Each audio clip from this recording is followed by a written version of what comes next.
Welcome to our video on pads, logic, and layout migration. In this video, we'll cover migrating data from pads into Altium Designer. Please make sure you view the overview video as well as documentation link provided in the summary of this video.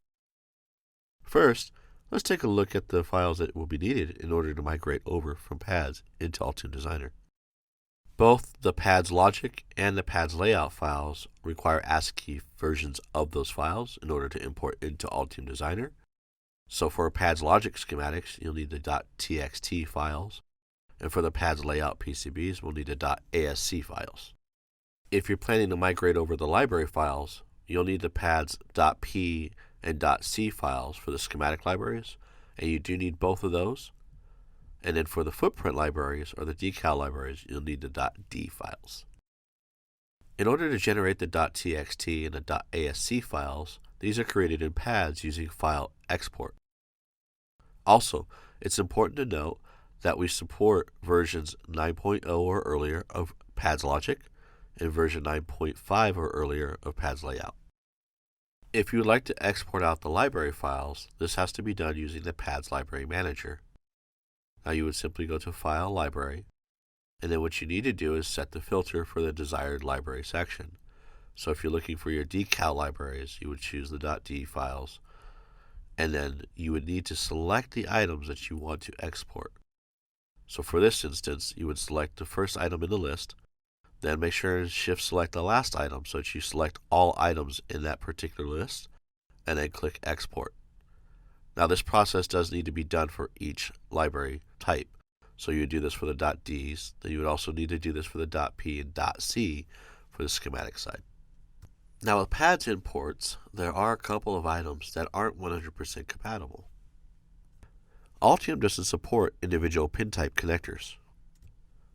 In order to translate this into workable components within Altium, you need to first put these into block style connectors where all the pins are in one schematic symbol, or you would have to fix this post translation in Altium Designer. On the pads layout side, physical design reuse blocks are not supported. These will need to be broken down prior to import. On the pads layout side, there's a command for that. You would select the design reuse block, right click, break reuse, and this breaks it down into its appropriate parts, and then these can be imported into Altium Designer. So let's take a look at importing from pads into Altium Designer.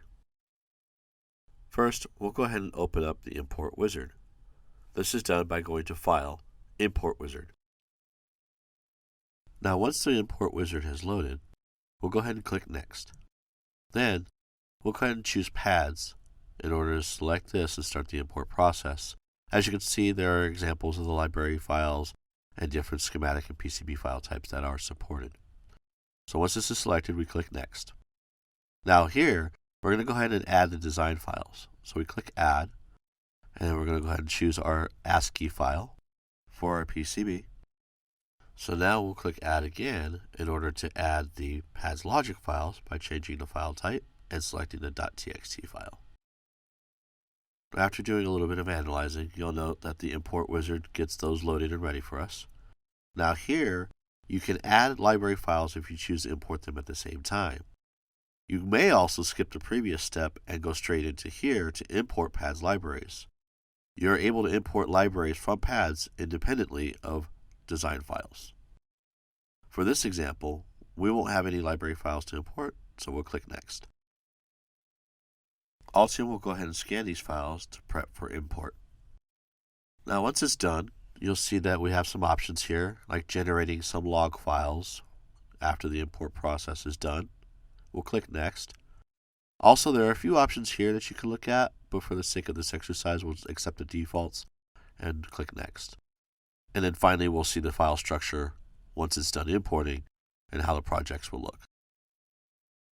Happy with all of these, we'll go ahead and click Next to go ahead and start importing the files. The import process could take a little while, so we'll go ahead and speed it up a little bit. Once the import process is complete, we'll go ahead and click Finish. Now, what we want to do is go ahead and begin to take a look at our design for some integrity check and then starting to do some cleanup. So, the first thing we want to do is start opening up some files to take a look at them. So we'll start off by just closing these groups of files that are already open and go through on our own, verifying the design. Now, as you can see, the import process generated two projects, one for the schematics and one for the PCB. Now, we want to go ahead and combine these to be one single project. I could combine this by dragging the PCB file into the schematic portion of the project. However, the PCB file will remain in the same place on the hard drive, and it won't be in the project folder. So, to best do this, we're going to right-click on the PCB and then choose Explore. This brings us to the file on the hard drive. All we have to do is select it and copy it. Then move to the project folder that has the schematics that were imported and paste it into this particular folder. Now, with it already in the project folder, we can close this project, getting rid of the PCB. Right-click on the project for the schematics and choose Add Existing. Then we'll browse to the PCB dock and select that. Now you can see that the PCB is a part of the project, and we have one single project with all the schematics and the PCB. Next, we'll take a look at the files individually, making sure that the import process brought these files over correctly by taking a look at the schematics, making sure everything looks nice and neat.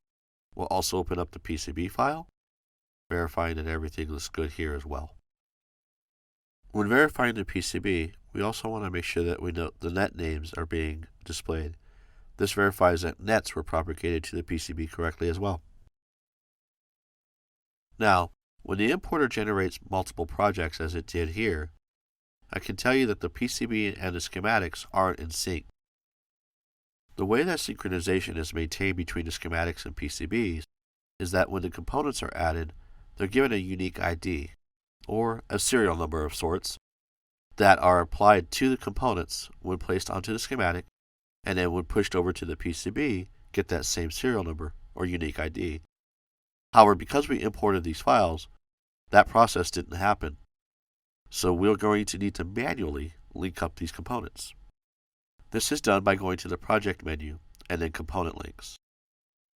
In here, you'll see on the left side that there are components, but on the right, nothing. That's because the unmatched components are listed on the left, and anything that was matched would be on the right-hand side. So, we're going to go ahead and match these up.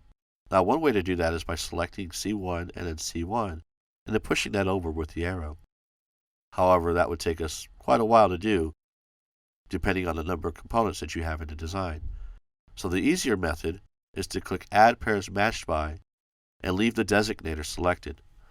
Using the designator makes sense because this was a complete design. So we'll go ahead and click Add Pairs Matched By, and now all the components that have matching components on the schematic and the PCB are linked up. Now, as you can see on the PCB side, there are some components that aren't matched, but it's very clear that these were fiducials added into the PCB. So it is important to know that it does capture any unmatched components to help you make sure everything is in sync, or to investigate as to why not. Go ahead and click Perform Update, and you can see that the links have been modified.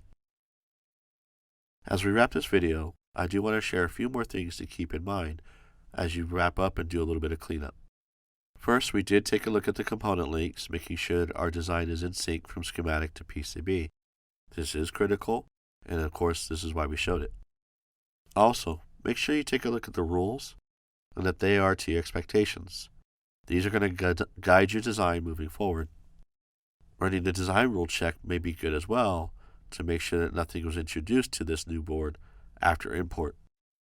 One more common area of the check would be your planes and polygons, verifying that they're following the rules, that they're connecting as expected, and everything still looks good. This concludes our video on importing from pads into Altium Designer. I hope you found this video very helpful.